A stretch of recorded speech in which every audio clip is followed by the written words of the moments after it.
আজকে আমরা দেখতে চলেছি অসাধারণ একটি চাইনিজ স্নাইপার মুভি, যেখানে একজন অনাথ বাচ্চা হয়ে ওঠে একজন ভয়ানক স্নাইপার। তার কাজ ছিল সিলভাসেন সোসাইটি নামের একটি অর্গানাইজেশনকে ধ্বংস করা, যারা বাচ্চাদের বিভিন্ন অর্গান এবং ব্লাড বিদেশে পাচার করত। কিন্তু মুভির টুইস্ট এখানেই শুরু হয় যখন তার নিজের বাবা হয়ে ওঠে তার সবথেকে বড় শত্রু। ওই স্নাইপারের বাবা ছিল ওই চক্রটির একজন মূল হোতা। তাই শুরু হয়ে যায় বাবা ছেলের অসাধারণ স্নাইপিং যুদ্ধ। আর চাইনিজ স্নাইপিং সিনেমাগুলো যে কেমন হয় তা নিশ্চয়ই তোমাদেরকে বোঝাতে হবে না। তাই চলো ভিডিওতে একটি লাইক এবং কমেন্ট করে দিয়ে শুরু করি 2021 সালে মুক্তিপ্রাপ্ত দ্য স্নাইপার মুভির এক্সপ্লেনেশন। গল্পের শুরুতে আমরা সাউথ এশিয়ার একটি পর্বতে ঘেরা জঙ্গলকে দেখতে পাই। এখানে একটি সিক্রেট মিশনে এসেছে একজন চাইনিজ স্নাইপার এবং তার টিম। জিং নামের এই দক্ষ স্নাইপার তার জীবনে অনেকগুলো মিশন পরিচালনা করেছেন, যার প্রতিটিতে সে তার সুনিপুণ স্নাইপিং স্কিল ফুটিয়ে তুলতে সক্ষম হয়েছেন। তো রিসেন্টলি তারা জানতে পেরেছে সিলভাসেন সোসাইটি নামের একটি ইলিগাল সংস্থা সম্পর্কে। সাধারণ জনগণের জানামতে সংস্থাটি অনাথ বাচ্চাদের সেবা বিষয়ক কাজ করত, কিন্তু বাস্তবে ওই সংস্থার লোকজন ওইসব অসহায় বাচ্চাদের দিয়ে নানা অবৈধ কাজ করাতো। মূলত হার্ট প্রতিস্থাপন এবং রক্ত বিদেশের বাজারে বিক্রি করার জন্য ওই বাচ্চাদেরকে ব্যবহার করা হতো। কোম্পানির মূল হোতা ছিল শান্তা নামের একজন লোক। তাকে হত্যা করার উদ্দেশ্যে মূলত জিং এবং তার পুরো টিম ওঁত পেতে বসে আছে। ওই জঙ্গলের মধ্যে থাকা একটি বিল্ডিংকে তারা ট্র্যাক করে। সেই বিল্ডিংটিতে অনেক অনাথ বাচ্চাদেরকে রাখা হয়েছিল, আর তাদেরকে দেখাশোনা করছিল কিছু রাইফেলধারী লোক। বাচ্চাদের মধ্যে থাকা একজন বাচ্চা হাতে একটি কাঁচের বোতল নিয়ে দূরের জিনিস দেখতে শুরু করে। সে গ্লাসের বোতলটির মাধ্যমে জিংকে দেখতে পায়। জিং বিল্ডিংটি থেকে কয়েক মাইল দূরে একটা সেফ জোনে বসেছিল। তারপরও বাচ্চাটির নজর তার উপর থেকে এড়িয়ে যায়নি। জিং সিদ্ধান্ত নেয় সেই বাচ্চাটিকে উদ্ধার করবে, কিন্তু টিমমেটরা জানায় আমাদের মেইন টার্গেট হচ্ছে শান্তা এবং তার টিমকে খতম করা। বাচ্চাটিকে উদ্ধার করার জন্য প্রস্তুতি নেওয়া হয়। ঠিক তখনই কিছু লোক এসে বাচ্চাটিকে জোরপূর্বক একটি ঘরের মধ্যে নিয়ে যেতে শুরু করে, কেননা কিছুক্ষণের মধ্যে বাচ্চাটির অপারেশন শুরু হবে। জিং মনে মনে ভাবে এই বিল্ডিংয়ে থাকা বাচ্চাদেরকে কিভাবে উদ্ধার করা যায়, এই বিষয়টি নিয়ে সে গভীরভাবে পরিকল্পনা করছিল।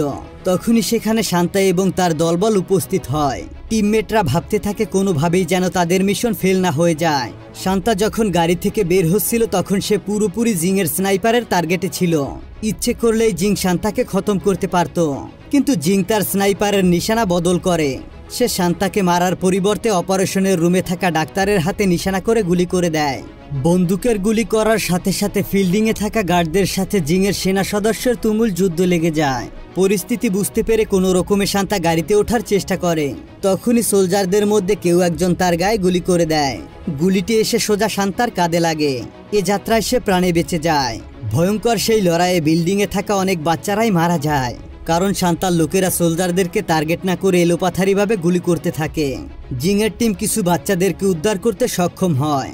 তারা এই সব কিছুর জন্য একমাত্র জিংকেই দোষারোপ করতে থাকে। ক্যাপ্টেন ওয়াং তাকে বলে, তোমার একটা ভুল ডিসিশনের জন্য আজকে শান্তা আমাদের হাত থেকে পালাতে পারলো। হয়তো আরো অনেক বাচ্চার জীবন তার হাতে নষ্ট হতে চলেছে। কিন্তু জিং এসব কথাই কিছু মনে করছিল না। সে উদ্ধার করা বাচ্চাটিকে তার সাথে নিয়ে যায়। এরপরে 10টি বছর কেটে যায়। জিংতাই নামের একজন সোলজারকে আমরা দেখতে পাই। এই জিংতাই আর কেউ নয়, বরং 10 বছর আগে জিংয়ের উদ্ধার করা সেই বাচ্চাটি। তাকে সৈনিকদের সমস্ত প্রশিক্ষণ জিং নিজেই দিয়েছে, আর এখন সে একজন পরিপূর্ণ ফাইটার। নিজের ফাইটিং স্কিল দেখিয়ে সে তার সিনিয়রদেরকে মুগ্ধ করতে সক্ষম হয়। কিন্তু জিংতাই বারবার পিছিয়ে পড়ে জাওমির কাছে, কারণ জাওমির ফাইটিং স্কিল জিংতাইয়ের থেকে অনেক ভালো ছিল। সিলভাসেন সোসাইটি থেকে জিং এই দুই বাচ্চাকে উদ্ধার করে তার কাছে রেখেছিল। দুজনকে সে তার সর্বোচ্চ দিয়ে প্রশিক্ষণ দিয়েছেন, যাতে তারা সিলভাসেন সোসাইটিকে ধ্বংস করতে পারে। আর সেই সময় এখন এসে গিয়েছে। জিং জিংতাইকে দায়িত্ব দেয় শান্তা এবং তার কোম্পানিকে ধ্বংস করার জন্য। এটা দেখে জাওমি বেশ অবাক হয়ে যায়, কারণ যোগ্যতা অনুযায়ী মিশনটি তার দায়িত্বে আসার কথা ছিল, কারণ সে জিংতাইয়ের থেকে বেটার স্নাইপার। এই বিষয়ে তার কোনো সন্দেহ নেই। জাওমি সরাসরি জিংতাইকে জিজ্ঞাসা করে যে কেন মিশনটি তার দায়িত্বে দেওয়া হয়নি। তবে তার কথার কোনো উত্তর জিং দিতে পারে না, কারণ সে তাকে ব্যাকআপ ফোর্সের জন্য সিলেক্ট করে রেখেছিল। এরপরে দৃশ্য পরিবর্তন হলে আমরা দেখতে পাই জিংতাই তার স্নাইপার নিয়ে শত্রুদেরকে টার্গেট করে পজিশন নিয়ে বসে আছে। পুরো শত্রু টিম তার নিশানায় রয়েছে। কন্ট্রোল রুমে বসে তার অ্যাক্টিভিটি ভিডিওতে দেখছিল রিং এবং ক্যাপ্টেন ওয়াং। ক্যাপ্টেন তাকে বলে, এর আগে আমরা অলরেডি 7 বার মিশনে ব্যর্থ হয়েছি, তাই এবার আমাদের যেভাবেই হোক মিশনটি সফল করতে হবে। তবে আমার ধারণা আমাদের টিমের মধ্যে কেউ শান্তার হয়ে কাজ করে, নয়তো তার আগে থেকে মিশনের খবর সে কিভাবে পায়। ক্যাপ্টেন ওয়াং এই কথা বলতে না বলতে শান্তার একজন লোক জিংতাইয়ের পুরো টিমের উপর হামলা করে। এই সব কিছুই কন্ট্রোল রুমে বসে দেখছিল সবাই। পরিস্থিতি এতটাই খারাপ হয়ে যায় যে জিংতাকে মিশন ছেড়ে তার টিম নিয়ে ফিরে আসতে বলে। জিংতাই এবার বুঝতে পারে যে ক্যাপ্টেন ওয়াং এর ধারণাই ঠিক, নিশ্চয়ই টিমের মধ্যে কোনো ইনফরমার আছে যে শান্তার হয়ে কাজ করে। তখনই কন্ট্রোল রুমের মনিটরের ক্যামেরা জ্যাম করে দেয় শান্তার লোকেরা। এতে সোলজারদের সাথে কারো কোনো যোগাযোগ করাই সম্ভব হচ্ছিল না। এই যোগাযোগ বিচ্ছিন্ন করা কাজটি করেছিল কন্ট্রোল রুমে বসে থাকা একজন সোলজার। এরপর কানেকশন কিছুটা স্বাভাবিক হলে জিংতাই তাদেরকে জানায় শান্তাকে নামের এসে কোনো মতেই এখানে ফিরবে না। জিং আর কোনো উপায় না পেয়ে জাওমির লিডারশিপে থাকা অন্য একটি ফোর্সকে পাঠানোর সিদ্ধান্ত নেয়, কিন্তু ক্যাপ্টেন ওয়াং তাকে বাধা দেয়, কেননা শত্রুরা কন্ট্রোল রুমের সমস্ত আপডেট পেয়ে যাচ্ছে। তাই আগেই তাদের এই ইনফরমারকে ধরতে হবে, নয়তো সব মিশনই একে একে ফেল হতে থাকবে। এটা নিয়ে ক্যাপ্টেন ওয়াং এবং জিং এর মধ্যে তুমুল বিতর্ক শুরু হয়ে যায়। তখন কন্ট্রোল রুমের মনিটরিং সিস্টেম কিছুটা স্বাভাবিক হয়ে আসে। জিংতাই ততক্ষণে একাই শত্রুদেরকে কুপকাত করে ফেলেছে। তবে দুঃখের বিষয় হলো শান্তা এখানে নেই। সে হয়তোবা আগে থেকেই নিজের সেফটি নিয়ে রেখেছে। ওয়াং তাকে বলে যেভাবেই হোক ওখান থেকে কিছুটা এভিডেন্স জোগাড় করো। চারদিকে খুঁজে খুঁজে অবশেষে জিংতাই একটা ল্যাপটপ খুঁজে পায়, যেখানে শান্তার সমস্ত বেআইনি কাজকর্ম যেমন ড্রাগ পাচার, মানব পাচার সবকিছুর ডিটেলস ছিল। আর একটু ঘাটাঘাটি করতে গিয়ে তারা দেখতে পায় জিংয়ের ছবি সহ বেশ কিছু তথ্য সেখানে রয়েছে। এটা দেখতে পেয়ে কন্ট্রোল রুমের সবার সন্দেহ জাগে যে জিংই শান্তার ইনফরমার নয় তো। এই ব্যাপারে জিং নিজেও কিছুটা শকড হয়ে যায়। নিজেকে সঠিক প্রমাণ করতে কিছু বলার আগেই ক্যাপ্টেন ওয়াং জাওমিকে নির্দেশ দেয় তার কাছ থেকে অস্ত্রশস্ত্র পুরোপুরি নিয়ে নেওয়ার জন্য। জিং জানায় আমার 30 বছরের স্নাইপার ক্যারিয়ার, এই দীর্ঘ সময়ের শেষে কিনা আমাকে আজকে সন্দেহভুক্ত লোকদের তালিকায় নাম উঠাতে হলো। যাই হোক, জাওমি তার কাছ থেকে গানটিকে কেড়ে নেয়। তখনই কন্ট্রোল রুমের এক সোলজার জিংয়ের উপর হামলা চালায়, যেটা কোনো রকমে জাওমি প্রতিহত করে। এবার কন্ট্রোল রুমে তোলপাড় শুরু হয়ে যায়। অনেকেই শান্তার ইনফরমার হয়ে এতদিন আর্মি সেজে কাজ করেছিল। সেখানে ভয়ানক এক গান ফাইট শুরু হয়ে যায়। কেউ কাউকে ছেড়ে দেওয়ার পাত্র নয়। প্রচন্ড এই গোলাগুলির শব্দ কন্ট্রোল রুম থেকে জিংতাই শুনতে পায়। সে যত দ্রুত সম্ভব সোলজারদেরকে রেস্কিউ করার জন্য ছুটে আসে। তখনও জিং এবং জাওমি লড়াই করেই চলেছে। জিংতাই এসে একের পর এক সোলজারদের লাশ খুঁজে পাচ্ছিল। এক পর্যায়ে সে ক্যাপ্টেন ওয়াং এর কাছে আসে। ক্যাপ্টেন ওয়াং তখনও জীবিত ছিল। সে জিংতাইকে জানায় জিং আর জাওমি হলো শান্তার ইনফরমার। এতদিন সমস্ত মিশন ব্যর্থ হওয়ার পিছনে তাদের হাত ছিল। তারা দুজনে মিলে সমস্ত সোলজারদেরকে হত্যা করেছে। ক্যাপ্টেনের কথা শুনে জিংতাই পুরোপুরি শকড হয়ে যায়। সে কিছু করার আগেই জিং তার মাথায় বন্দুক ধরে। জিংতাই আর তাকে বিশ্বাস করে না। এরপর দুজনের মধ্যে প্রচন্ড লড়াই শুরু হয়। এই লড়াইয়ে কেউ কাউকে ছেড়ে দেওয়ার পাত্র নয়। আর লড়াইয়ে যুক্ত হয়ে যায় জাওমি। বাধ্য হয়ে জিংতাই গুলি ছড়ে জাওমিকে লক্ষ্য করে, কিন্তু জিং এসে তার সামনে দাঁড়ায়। এতে জাওমি প্রাণে বেঁচে যায়। গুলিটি গিয়ে জিংয়ের বডিতে লাগে। ততক্ষণে শান্তাও সেখানে চলে আসে। সে একটি মিসাইল দিয়ে উড়িয়ে দেয় আর্মি ক্যাম্প। এরপর 8 বছর কেটে যায়। তারপর আমরা নতুন এক জিংতাইকে দেখতে পাই। সবকিছুই হারিয়ে সে একজন ড্রাগ এডিক্টেড। এমনকি পাগলের বেশে সে এখন রাস্তাঘাটে ড্রিঙ্কস করে বেড়ায়। এমনই একদিন রাতে সে রাস্তায় দাঁড়িয়েছিল। তখনই তার দিকে ফ্রেডি নামের এক বাচ্চা ছুটে আসতে থাকে। ফ্রেডির পিছনে কিছু লোক তাড়া করছিল, কারণ সে ওই লোকগুলোর টাকা চুরি করেছে। ফ্রেডি জিংতাইকে বাবা বলে ডাক দেয়। এতে অনেকগুলো লোক ফ্রেডিকে ছেড়ে জিংতাইকে মারতে শুরু করে। টর্চার করার পর লোকগুলো তার কাছ থেকে কিছু টাকা নিয়ে চলে যায়। জিংতাই এবার বাচ্চাটিকে নিয়ে তার মায়ের কাছে যায়। তার মায়ের নাম ছিল মিয়া। সে একটা স্কট সার্ভিসে কাজ করত। জিংতাই তাকে বলে ফ্রেডির জন্য যে টাকা গিয়েছে সে যেন তা ফেরত দেয়, কিন্তু জিংতাইকে দেওয়ার মতো কোনো টাকাই মিয়ার কাছে ছিল না। এই কথা শুনে জিংতাই ফ্রেডিকে তুলে নিয়ে যায় আর মিয়াকে বলে যায় যে টাকার জোগাড় হলে সে যেন ফ্রেডিকে নিয়ে আসে। জিংতাইয়ের বাড়িতে এসে ফ্রেডি এটা দেখে মনে করে এটা কোনো বাড়ি নয়, মনে হচ্ছে এটা কোনো আস্তাবল। পরের দিন জিংতাই তাকে ভাঙাচুরার কাজে নিয়ে যায়। বিভিন্ন সারাইয়ের কাজও শিখতে শুরু করে ফ্রেডি। এমনকি এসব কিছুর মধ্যে জিংতাই তার লেখাপড়ার দিকেও খেয়াল করছিল। কিছুদিন পর মিয়া তার ছেলেকে দেখতে আসে। ফ্রেডিকে পড়াশোনা করতে দেখে সে বেশ খুশি হয়। সে জিংতাইকে বলে আমি এই কাজ করি এক প্রকারে বাধ্য হয়ে, কারণ সংসার চালাবার মতো টাকা পয়সা আমার কাছে নেই। মিয়ার মুখে কিছু একটা হয়েছে দেখে ফ্রেডি ভেবে নেয় হয়তোবা তার মায়ের সাথে কোনো কাস্টমার খারাপ আচরণ করেছে।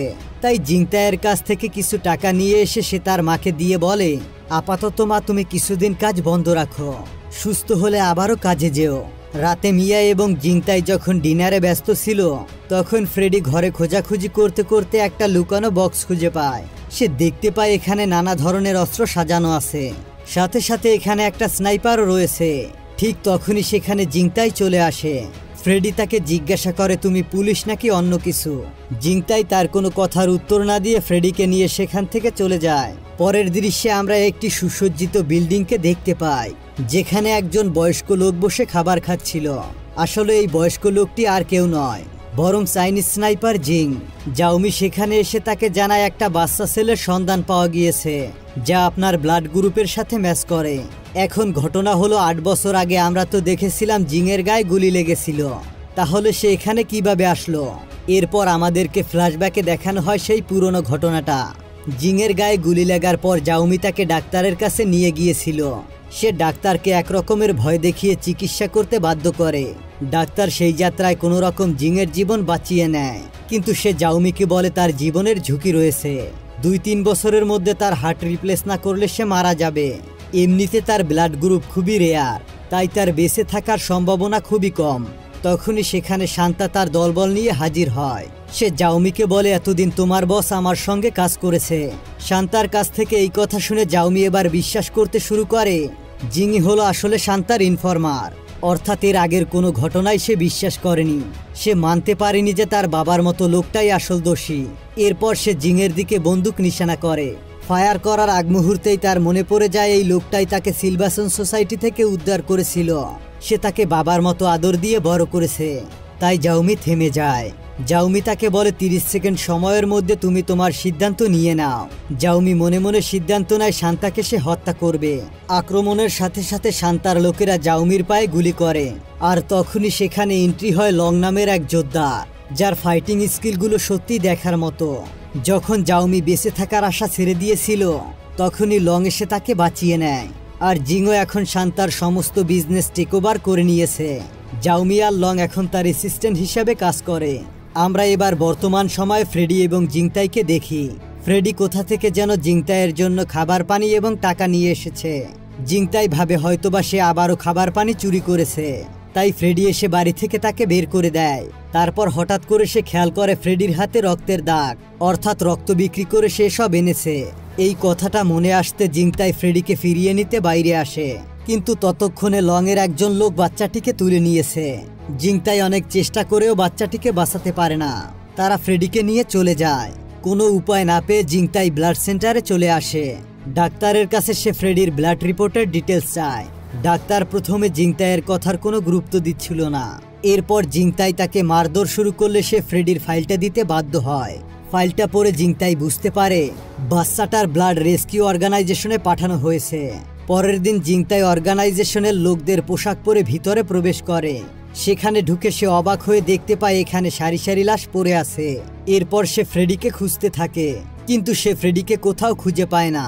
জিংতাইয়ের মনে আশা জেগে ওঠে এখনো হয়তোবা ফ্রেডি বেঁচে আছে। ঠিক তখনই পিছন থেকে কেউ একজন তার ঘাড়ে ইনজেকশন পুশ করে দেয়। লোকটির চেহারা দেখে জিংতাই বুঝতে পারে ইনিই হলো সেই ডাক্তার যে ছোটবেলায় সিলভাসন সোসাইটিতে তার হার্টের অপারেশন করেছিল। এরপর তাকে প্রচন্ড মারধর করার পর জিংতাই তাকে প্রশ্ন করে ফ্রেডিকে সে কোথায় রেখেছে। ডাক্তার তার কথায় কোনো উত্তর দেয় না। ডাক্তার কিছু বলে ওঠার আগেই জাওমি তাকে স্নাইপার দিয়ে শুট করে মেরে ফেলে। ডাক্তারের পর সে জিংতাইয়ের উপর হামলা শুরু করে, কিন্তু জিংতাই কোনো রকমে সেই রুম থেকে বেরিয়ে আসে। এবার লং তার দলবল নিয়ে হামলা করে জিংতাইয়ের উপর। জিংতাই কোনো সাড়া না দিয়ে তার নিজের ফাইটিং স্কিল ব্যবহার করে তাদেরকে প্রতিহত করতে চেষ্টা করে, কিন্তু ডাক্তার তাকে ইনজেকশন দেওয়ার কারণে তার শক্তি ক্রমশই কমে আসতে শুরু করে। সময়ের সাথে সাথে তার দেহ ক্লান্ত হতে শুরু করে। মারামারির এক পর্যায়ে জিংতাই বিল্ডিং থেকে ছিটকে পড়ে যায়। লং ও তার টিম যেহেতু উপরে ছিল তাই সে কোনো রকমে সেখান থেকে ফিরে বাড়িতে চলে আসে। মিয়া তার সেবা করে তাকে কিছুটা সুস্থ করে তোলে, তবে সে তার সন্তান ফ্রেডিকে নিয়ে খুবই চিন্তিত ছিল। জিংতাই তাকে বলে তুমি চিন্তা করো না, আমি কথা দিচ্ছি যেভাবে হোক ফ্রেডিকে ফিরিয়ে আনবো। 8 বছর আগের জিংতাই আবারও ফিরে আসে সোলজার স্যুট পরে। সে বের হয়ে যায় ফ্রেডিকে বাঁচানোর মিশনে। রেস্কিউ অর্গানাইজেশনের বিল্ডিংটাকে টার্গেট করে স্নাইপার দিয়ে পজিশন নিয়ে বসে পড়ে জিংতাই। সে তার টার্গেটে লংকে দেখতে পায়। সে তার হাতে শুট করে দেয়। এবার সে লংকে যে কোনো প্রকারের চেস করে বাচ্চাদেরকে যেখানে রাখা হয়েছিল সেই জায়গাটিতে নিয়ে যায়। জিংতাই ওই রুমে থাকা সমস্ত অপারেটিং সিস্টেম নষ্ট করতে থাকে। সে লংকে সেখানেই শুট করে আর সেখানে থাকা একজন অপারেটরকে রেস্কিউ অর্গানাইজেশনের অ্যাকাউন্ট হ্যাক করতে বলে। কিন্তু হ্যাক হবার সাথে সাথে জাওমি বিষয়টি বুঝতে পারে যে এটা কার কাজ হতে পারে সেটা আগে থেকেই সে জানতো। বাধ্য হয়ে জাওমি জিংতাইকে কল করে।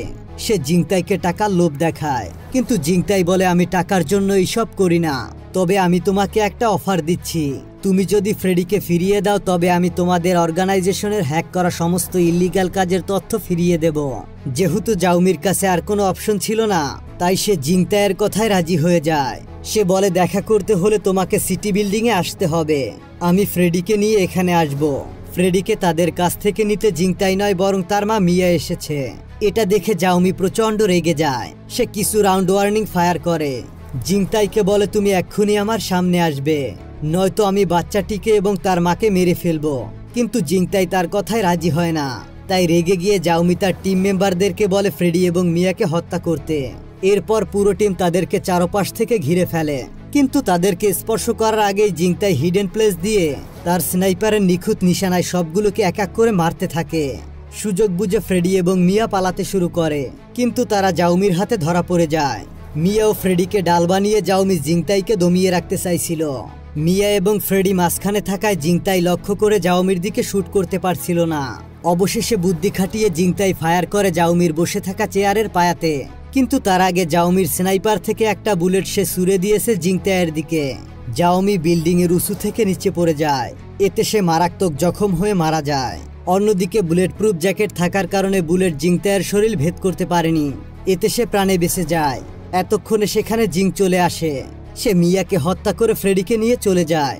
জিংতাই ফ্রেডিকে বাঁচাবার আগেই জিং সেখান থেকে কেটে পড়ে। সে এসে তাদেরকে আর হাতের নাগালে পায় না। ফ্রেডিকে নিয়ে জিং অপারেটিং ল্যাবে চলে যায়, কারণ জিং এর হার্ট প্রতিস্থাপনের জন্য ফ্রেডিকে প্রয়োজন, কারণ তার এবং ফ্রেডির ব্লাড গ্রুপ একই। তাই বেঁচে থাকতে হলে তাকে বাচ্চাটির হার্ট নিয়েই বেঁচে থাকতে হবে।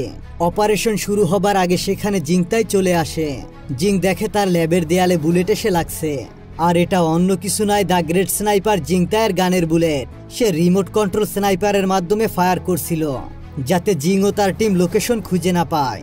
সে 3 জন ভালো স্নাইপারকে পাঠায় জিংতাইকে হত্যা করার জন্য, আর বাকিদেরকে ল্যাবের গার্ডে রেখে দেয়। কিন্তু জিংতাই একজন অভিজ্ঞ স্নাইপার, কারণ তাকে তো জিং নিজেই প্রস্তুত করেছে। সে প্রতিটি স্নাইপারকে সিক্রেটলি ভাবে মারতে থাকে। তাদেরকে হত্যার পর সে জিংকে মারার জন্য সরাসরি ল্যাবে চলে আসে। সেখানে একের পর এক জিংয়ের সেনাদেরকে কুপকাত করতে থাকে। এবার সে সরাসরি জিংয়ের সামনে নিজের বুলেট প্রুফ জ্যাকেটটা খুলে ফেলে আর ফ্রেডিকে বেড থেকে উঠাতে চায়। তখনই পিছন থেকে জিং তাকে শুট করে। গুলিটি এসে তার পিঠে লাগে, কিন্তু কোনোভাবেই সে তাকে আটকায় না, কারণ জিংতাই জানে সে তাকে বাঁচিয়ে বাবার আদরে বড় করেছে। সে তাকে কোনোভাবেই মারতে পারবে না। জিংতাইকে প্রশ্ন করে বাচ্চাটিকে বাঁচাতে তুমি কেন এত মরিয়া হয়ে উঠেছ? উত্তরে জিংতাই বলে ঠিক যে কারণে আপনি 18 বছর আগে আমাকে বাঁচিয়েছিলেন। এটা শুনে জিং ইমোশনাল হয়ে যায়। এরপর সে কোনো বাধা ছাড়া জিংতাই ফ্রেডিকে বাড়িতে নিয়ে চলে আসে, আর জিংয়ের চিকিৎসা না হওয়ার জন্য যন্ত্রণা বেড়ে সে মারা যায়। গল্পের শেষে আমরা দেখতে পাই জিংতাই ফ্রেডিকে স্কুলে দিতে এসেছে, আর সে তাকে পাপা বলে ডাকছে। আর এর মধ্য দিয়েই চমৎকার স্নাইপিং মুভিটি শেষ হয়ে যায়। তো বন্ধুরা, কেমন লাগলো আজকের গল্পটি তা অবশ্যই কমেন্ট করে জানাও। আর তোমরা যদি এই চ্যানেলটিকে এখনো সাবস্ক্রাইব না করে থাকো, এখনই দয়া করে সাবস্ক্রাইব করে দাও। দেখা হবে পরবর্তী ভিডিওতে। ততক্ষণ পর্যন্ত ভালো থাকবে, সুস্থ থাকবে। আল্লাহ হাফেজ।